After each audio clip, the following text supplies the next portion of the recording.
Plaster করেছি দেখালাম। পিঞ্জি কেমন এটা পিঞ্জি মারতে হয়, এটা পিঞ্জি কলম সাথে এটা মারি পালিশ করি।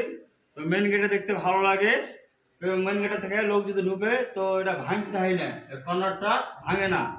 এই কর্নারটা দেখো, এটা কেমন আছে দেখালাম। এটা যদি গেট লাগাই, এই গেটটা যদি লাগাই না দেখালাম, এই কর্নারটা ভাঙবে। গেটটা লাগালে এই কর্নারটা ওটা পুরো ভেঙে যাবে। তাহলে কি করতে হবে বলতে, এটাকে দেখতে পেয়েছ সিমেন্ট যদি লাগায় তাহলে জিনিসটা ভাঙে না।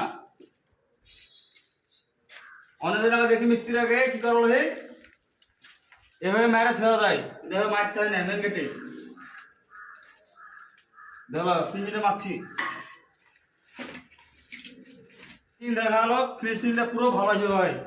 তোমরা ভাবছো ভাই কি মানে ভিডিও বানানো লাগে, রিলস করা লাগে, এসব করছে ভিডিও করছে, তাই না। দেখো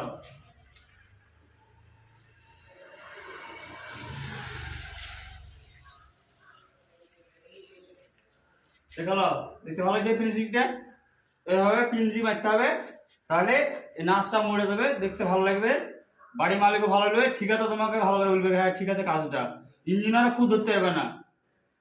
আশা করি তোমার ভিডিওটা একটু ফলো করো, তোমার মানে সবাইকে ভিডিওটা একটু শেয়ার করো।